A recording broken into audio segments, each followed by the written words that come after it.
अपनी चुनावी जमीन को मजबूत करने के लिए पार्टियां तो जद्दोजहद भी करती हैं, संघर्ष भी करती हैं, कोशिश भी करती हैं और मंजिल तक पहुंचने के लिए एक्शन प्लान भी बनाती हैं। लेकिन उन पार्टी के नेताओं का क्या जो अपनी महत्वाकांक्षा के चलते कई बार पार्टियों के नियमों को दरकिनार कर देते हैं। हिमाचल की सियासत में ऐसा सब कुछ देखने को आने वाले वक्त में मिल सकता है। कुछ संकेत पहले ही मिल जाते हैं और यह भी देखा जाता है कि हिमाचल की सियासत में जब गर्मी बढ़ती है तो बयानों की बौछार इस कदर होती है जैसे कि बाढ़ सी आ गई हो बयानों की ही।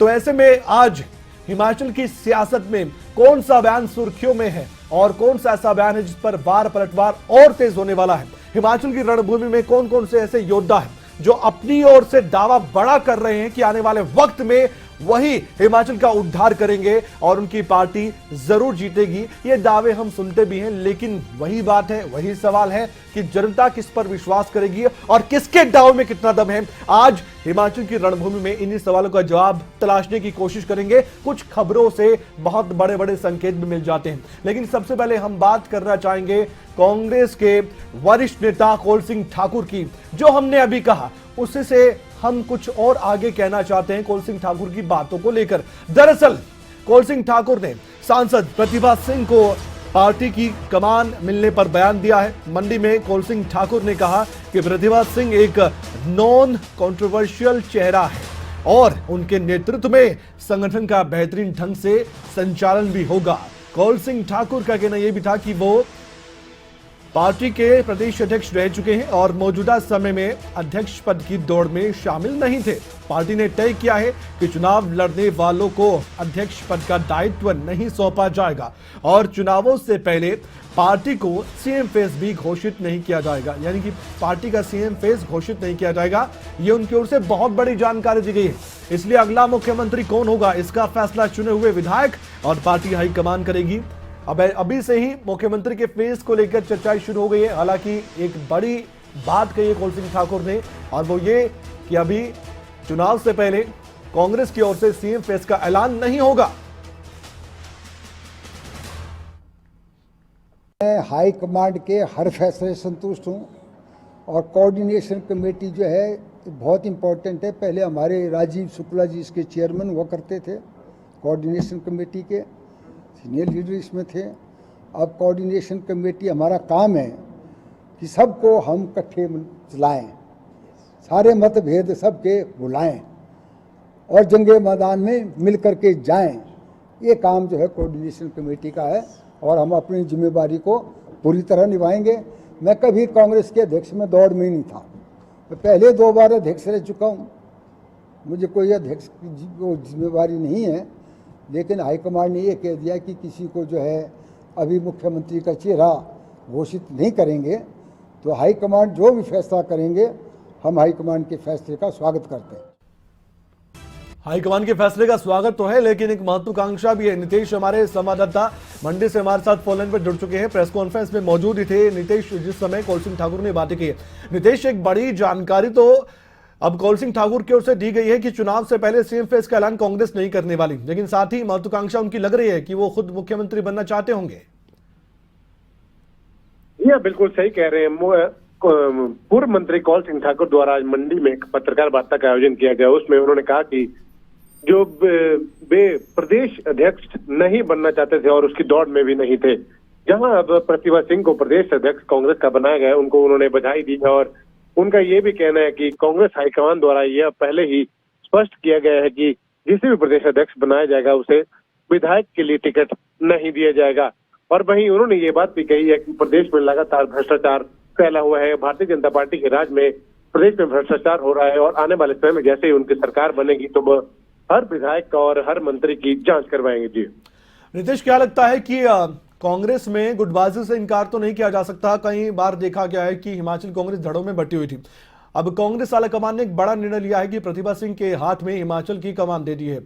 अब ऐसे में कौल सिंह ठाकुर की बातों से आपको लगता है कि वाकई में एकजुट होकर कांग्रेस आगे बढ़ती दिखाई देगी हिमाचल के विधानसभा चुनाव में? आप बिल्कुल सही कह रहे हैं। हिमाचल प्रदेश कांग्रेस में पिछले लंबे समय से गुटबाजी देखी गई है, जहां एक तरफ वीरभद्र गुट काम कर रहा था तो वहीं दूसरी तरफ सुखविंदर सिंह सुखू गुट भी कार्य कर रहा था। वहीं इसमें सबसे बड़ी बात है कि पिछले चुनावों में कांग्रेस को हिमाचल प्रदेश में हार का सामना करना पड़ा है। वहीं अब आने वाले समय में देखना होगा हिमाचल प्रदेश में किस तरह से कांग्रेस पार्टी एकजुट होकर चुनाव लड़ेगी। वहीं कौल सिंह ठाकुर का ये कहना है कि जो उन्हें दायित्व पार्टी द्वारा दिया गया है उसका अच्छे से निर्वहन करेंगे और पार्टी को एकजुट होकर आगे लेके जाएंगे।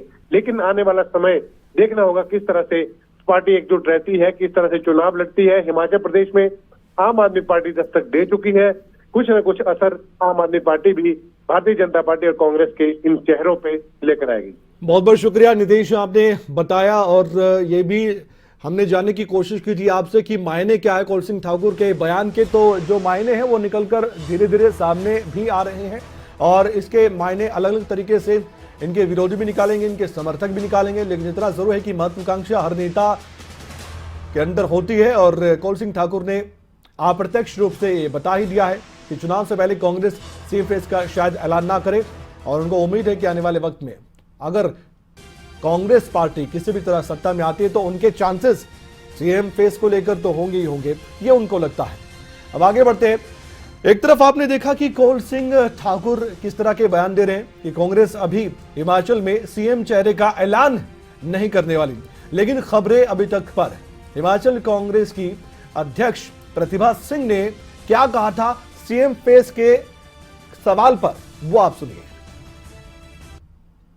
आपको लगता है कि जिस तरह से वीरभद्र शुरुआत करते थे, भीमा काली आपके कुल देवी हैं, आपने शुरुआत वहाँ से की, लेकिन इस शुरुआत के साथ अगर हम हिमाचल प्रदेश की राजनीति के अंदर एक चीज़ को समझने की कोशिश करेंगे, सत्ता में कोई सरकार होती है तो मुख्यमंत्री महत्वपूर्ण होता है, सत्ता में नहीं रहते तो अध्यक्ष बड़ा होता है और अध्यक्ष को माना जाता है वो मुख्यमंत्री का चेहरा बनता है। तो आपको लगता है कि कोई संकेत पार्टी देना चाहती है, आपको लगता है मुख्यमंत्री के चेहरे का विरासत को आगे बढ़ाने का एक संकेत इससे मिल सकता है, या किस तरह की आगे की रणनीति जो है कांग्रेस की बनेगी, प्रतिभा सिंह की बनेगी? नहीं, ऐसी बात नहीं है। नहीं, ये तो आप सब जानते हैं और हम भी इस बात से भली भांति परिचित है कि जब भी वीरभद्र सिंह जी ने पार्टी को सत्ता में लाया तो फैसला तो हाईकमांड ही करती है कि किसको मुख्यमंत्री का चेहरा बनाएंगे। तो ये काम हाईकमांड का है। ये हाईकमांड ने जब हम सत्ता में आएंगे, इस इलेक्शन को जीतेंगे, तो हाईकमांड डिसाइड करेगी कि कौन इस प्रदेश का नेतृत्व करे। अध्यक्ष बनने के बाद आपको लगता है कि ये चेहरा नजदीक मुख्यमंत्री के कुर्सी के? नहीं, ऐसा कुछ नहीं है। ना मेरी कोई महत्वाकांक्षा है, ना मैं कोई ऐसे स्वप्न देख रही हूँ, ना मुझे तो ये पद के लिए भी कोई दौड़ में नहीं थी मैं, ना मैंने मांगा। अवश्य मैं सोनिया गांधी जी से भी मिली, औरों से भी मिली। मैंने कहा जी ये बहुत कम टाइम रह गया, आप जल्दी फैसला करें, जिसको भी आपने बनाना है ये फैसला जल्दी होना चाहिए, क्योंकि हमारा पहाड़ी क्षेत्र है, सारे में घूमना है, हमने सारे में जाना है, तो इसमें देर हो रही है। मैंने ये नहीं कहा कि आप मुझे जिम्मेवारी दें, ना ही मैं इस रेस में थी। हमारे सीनियर लीडर्स थे, मैंने तो बार बार जो हमारे प्रभारी थे उनको भी बोला कि आप इनको दो जिम्मेवारी, हम सब मिलकर काम करेंगे। और वहीं शिमला में कुलदीप राठौर जो कि कांग्रेस के पूर्व प्रदेश अध्यक्ष है, उन्होंने हिमाचल कांग्रेस की मौजूदा अध्यक्ष प्रतिभा सिंह से मुलाकात की है। ये मुलाकात प्रतिभा सिंह के आवास पर हुई थी। कुलदीप राठौर ने प्रतिभा सिंह को पूरे सहयोग का भरोसा दिया है। ये भी जानकारी देना जरूरी हो जाता है कि हाल ही में ही हिमाचल प्रदेश कांग्रेस पार्टी के अध्यक्ष कुलदीप राठौर को हटाकर राष्ट्रीय प्रवक्ता कांग्रेस का बना दिया गया था। एक नई जिम्मेदारी उनको दी गई और प्रदेश कांग्रेस की कमान प्रतिभा सिंह को सौंपी गई है। तो ऐसे में सवाल वही था, क्या प्रतिभा सिंह हिमाचल में कांग्रेस को एकजुट कर आने वाले वक्त में जो विधानसभा चुनाव होने हैं उसमें एक मंच पर ला पाएंगी, क्या गुटबाजी को दूर कर पाएंगी, ये बड़ा सवाल है। लेकिन जो तस्वीरें सामने अब आई हैं, ये सुखद तस्वीरें कांग्रेस के लिए खास है। देखिए, परिवर्तन हमेशा अच्छे के लिए होता है और चुनाव से पहले जो जिम्मेवारी दी गई है, प्रदेश की नई अध्यक्ष बनी है, उनके साथ मेरा पूरा समर्थन है और मुझे भी एक बहुत बड़ी जिम्मेवारी दी है राष्ट्रीय प्रवक्ता के रूप में। तो निश्चित तौर पे मैं अपनी जिम्मेवारी से भी खुश हूँ और मैं इस बात को लेकर भी खुश हूँ कि प्रदेश कांग्रेस अध्यक्ष होने के नाते जो दायित्व दिया था मुझे, वो मैंने निभाया। हिमाचल में कांग्रेस पार्टी की कमान प्रतिभा सिंह के हाथ में आ चुकी है और इसके बाद बीजेपी कांग्रेस पर अभी भी हमलावर है। हिमाचल बीजेपी के पूर्व प्रदेश अध्यक्ष सतपाल सिंह सत्ती ने बयान दिया और कहा कि राष्ट्रीय स्तर से लेकर राज्यों तक कांग्रेस कुछ एक परिवारों तक सीमित होकर रह गई है। सत्ती ने यह भी कहा कि हिमाचल में कांग्रेस प्रदेश अध्यक्ष के साथ साथ 4 कार्यकारी प्रदेश अध्यक्ष नियुक्त करना हैरानी भरा फैसला है। उन्होंने आरोप लगाया कि हिमाचल के कई जिलों में कार्यकारी प्रदेश अध्यक्षों की फौज खड़ी करते हुए क्षेत्रवाद और जातिवाद को बढ़ावा देने का भी यहां पर प्रयास किया गया। सत्ती ने यह भी कहा कि कांग्रेस चाहे किसी भी प्रकार का प्रयोग कर ले, लेकिन अब बहुत देर हो चुकी है।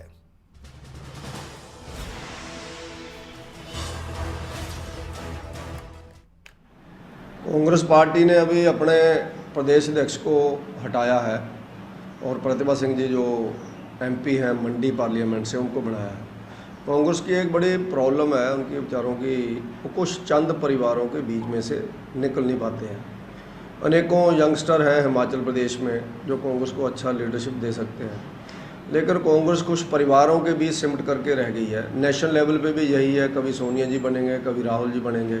नए व्यक्ति की तरफ वो देखते नहीं और वो उनको कल्पना नहीं रहती है कि बड़े लोगों के सिवाय, राजे महाराजों के सिवाय भी कोई पार्टियों को चला सकते हैं। इसी कारण कांग्रेस की दुर्गति हुई है। हिमाचल कांग्रेस संगठन में किए गए बड़े फेरबदल के बाद अब दिल्ली पहुंचे प्रदेश के बड़े कांग्रेस नेताओं का हिमाचल वापसी का सिलसिला शुरू हो चुका है। हिमाचल प्रदेश में इसी साल विधानसभा के चुनाव होने जा रहे हैं। ऐसे में राजनीतिक सरगर्मियां लगातार तेज होती जा रही हैं। प्रदेश के प्रवेश द्वार महतपुर में हिमाचल प्रदेश के नेता प्रतिपक्ष मुकेश अग्निहोत्री और प्रदेश कांग्रेस के चुनाव प्रचार समिति के हाल ही में अध्यक्ष नियुक्त किए गए सुखविंदर सिंह सुक्खू की जोड़ी का जोरदार स्वागत हुआ। इसी दौरान जिला भर में बड़ी संख्या में कार्यकर्ताओं ने ढोल की थाप पर झूमते गाते अपने नेताओं का स्वागत किया। हिमाचल के प्रवेश द्वार पर ऊना सदर के कांग्रेसी विधायक सतपाल सिंह रायजादा के नेतृत्व में कार्यकर्ताओं ने फूल मालाएं पहनाकर मुकेश अग्निहोत्री और सुखविंदर सिंह सुक्खू का वेलकम किया। तस्वीर आपके सामने है।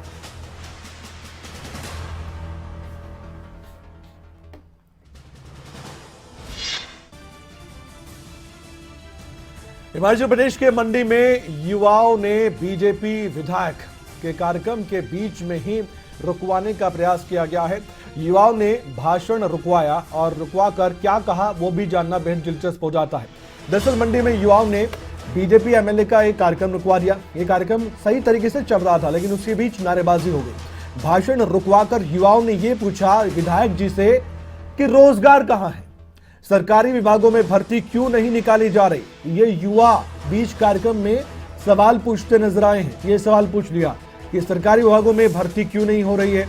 इसके बाद मंडी के बल्ह से बीजेपी के विधायक इंद्र सिंह गांधी का कार्यक्रम बीच में रुक गया। विधायक ने यह तक कह दिया कि महामारी से बच गए, इसी का शुक्र मनाओ। ये बात उनकी ओर से कही गई है इस कार्यक्रम के दौरान। यानी कि युवा अब रोजगार की बात करते हैं, लेकिन नेताजी विधायक जी कहते हैं कि कोरोना के दौरान आपको महामारी से बचा लिया, इसी का शुक्र मनाओ। ये बात उनकी ओर से कही जा रही है और ये कार्यक्रम अब सुर्खियों में भी आ चुका है।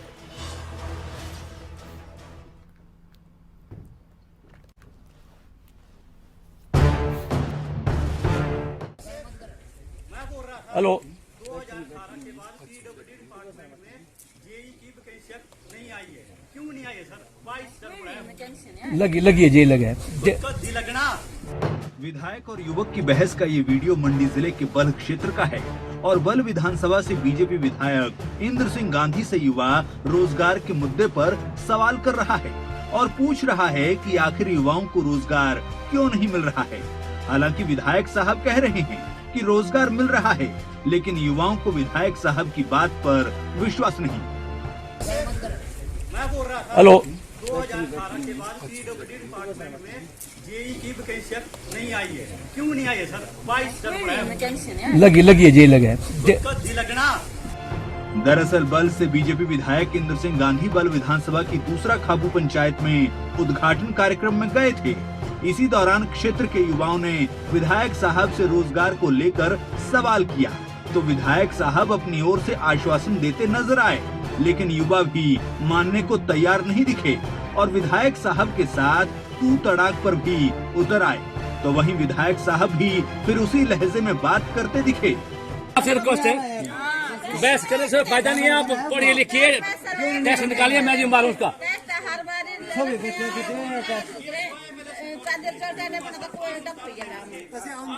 तुम मेरे लिए आया होगा,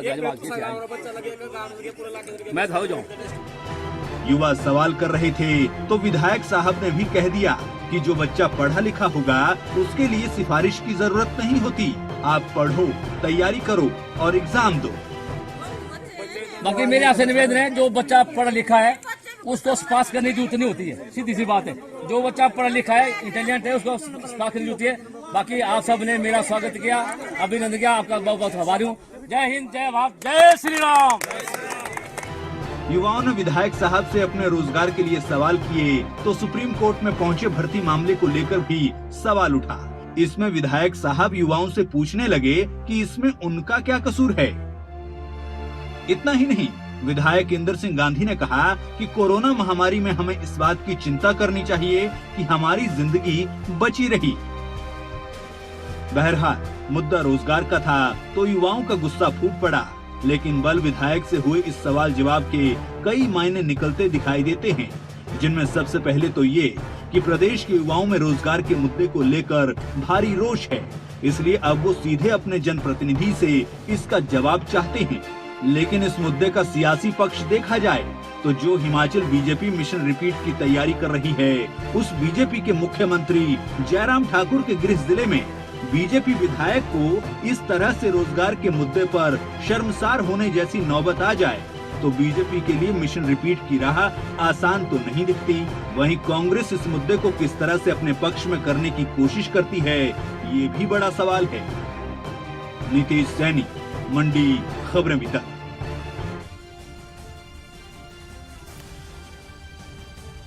अब ऐसा नहीं है कि एक युवा ने रोजगार का मुद्दा उठाया है तो ये राजनीतिक मुद्दा नहीं है। बेशक हिमाचल में बड़े मुद्दों में से एक मुद्दा बेरोजगारी का भी है। तो ऐसे में आइए हम कांग्रेस की प्रतिक्रिया ले लेते हैं। हमारे साथ कांग्रेस के प्रवक्ता नरेश साहब जुड़ चुके हैं। नरेश जी, अब बलक के विधायक के साथ जो हुआ उसको लेकर आप सबसे पहले क्या कहना चाहेंगे? बेरोजगारी का मुद्दा जोरों शोरों से कांग्रेस से भी उठाया है, लेकिन युवा अब बीजेपी से सवाल तो जरूर पूछ रहे हैं, लेकिन क्या विपक्ष की भूमिका में रहते हुए आप अब बीजेपी को इस पर घेरने वाले हैं? देखिए, स्वाभाविक है कि एक बहुत बड़ी समस्या बेरोजगारी की है। जहां 11 लाख से ऊपर बेरोजगारों का आंकड़ा हिमाचल प्रदेश में है, कांग्रेस पार्टी ने बार बार बेरोजगारी और महंगाई को लेके सरकार से जवाब पूछे, कई बार पूछे, और बाई इलेक्शन हुआ उसमें भी हमने इन मुद्दों को मुख्य तौर पे बेरोजगारों की समस्या का और महंगाई के लेके सरकार से सवाल पूछे थे। लेकिन उस वक्त जनता ने जवाब दिया और भाजपा अपना खाता नहीं खोल सकी। आज जो गांधी साहब के साथ हुआ है, मैं समझता हूँ ये आने वाले समय में सभी चुने हुए प्रतिनिधि जो सरकार के साथ है उनके साथ होने वाला है, क्योंकि ये सरकार 4.5 साल में जो इनकी जिम्मेवारी थी लोगों के प्रति, बेरोजगारों के प्रति और प्रदेश की जनता के प्रति, अब आज ऐसी स्थिति होगी, आज ये उपदेश देने लग गए कि जी आप पढ़े लिखे होंगे, आपको सिफारिश कराने की जरूरत नहीं होगी। भाई आपसे सवाल पूछ रहे, लोगों ने आपको 5 साल पहले चुन के भेजा, उनकी आपसे उम्मीदें थी कि आप क्या करेंगे। रोजगार को लेके सरकार पूरी तरह से फेल रही है। ये वैसे तो हर मुद्दे पे ये सरकार फेल रही है, लेकिन ये आज सामने आ रहा है, लोगों का गुस्सा और जनता का, बेरोजगारों का गुस्सा सामने फूट रहा है।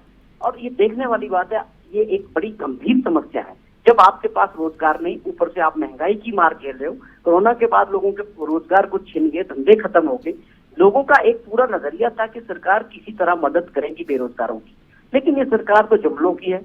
देखिए, आपने गांधी साहब ने जय श्री राम बोल के अपना भाषण समाप्त कर दिया, जो लोगों की समस्या था उसको एड्रेस नहीं किया।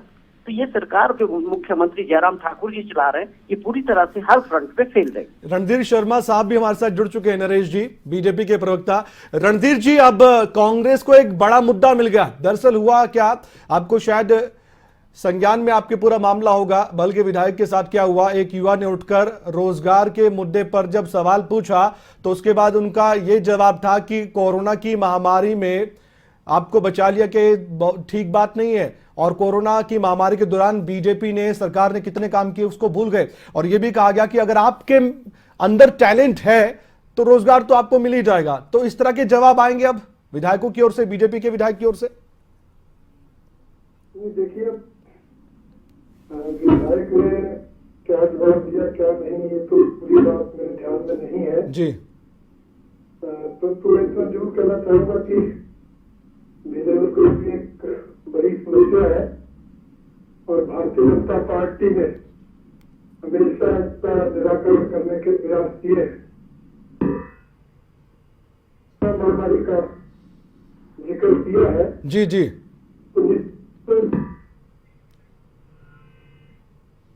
जी रणधीर जी, पूरे जो सेक्टर में माफ कीजिए रणधीर जी, आपकी आवाज हम तक सही तरीके से नहीं पहुंच पा रही है। अब मैं अंतिम रिएक्शन नरेश जी आपसे लेना चाहूंगा इस पूरे मसले पर। नरेश जी, कहीं ऐसा ना हो कि अभी तो रणधीर जी के संज्ञान में पूरा मामला नहीं है, शायद उन्होंने वीडियो नहीं देखा विधायक साहब का, लेकिन आपने पूरा वीडियो देखा। ऐसा ना हो कि अब ये कह दिया जाए कि जो युवा थे सवाल पूछ रहे थे कांग्रेस के कार्यकर्ता ना निकल जाए। देखिए, अब चुनाव का वर्ष है हिमाचल प्रदेश में, आप किसी तरह भी इसको जस्टिफाई करना चाहे, जो दुर्भाग्यपूर्ण है वो दुर्भाग्यपूर्ण। एक चुना हुआ विधायक, चुना हुआ प्रतिनिधि अपनी जनता से उपदेश देने की बात करे और उनको समझाने की, उनकी समस्याओं का निवारण होना चाहिए। लोगों की एक उम्मीद होती है जिनको वो मत देते हैं कि वो उनके साथ खड़े होंगे, उनकी समस्याओं को समाधान होगा। लेकिन ये सरकार पूरी तरह से, अभी देखो पेपर लीक हो जाते हैं, कोई भर्तियां नहीं करा पा रहे। मैं हम बार बार कहते हैं ये सरकार की पकड़ नहीं है, ब्यूरोक्रेसी में नहीं है, प्रशासन में नहीं है, पूरी तरह फेल सरकार है। मैं समझता हूँ हिमाचल प्रदेश की जनता पूरी तरह से इंतजार कर रही है। चुनाव के लिए 4-6 महीने का समय रह गया और इस सरकार से छुटकारा मिले। शुक्रिया नरेश जी। जी नरेश जी, माफ कीजिएगा, समय की कमी है इसलिए आपकी बात को यहीं पर विराम मैं देना चाहता हूँ।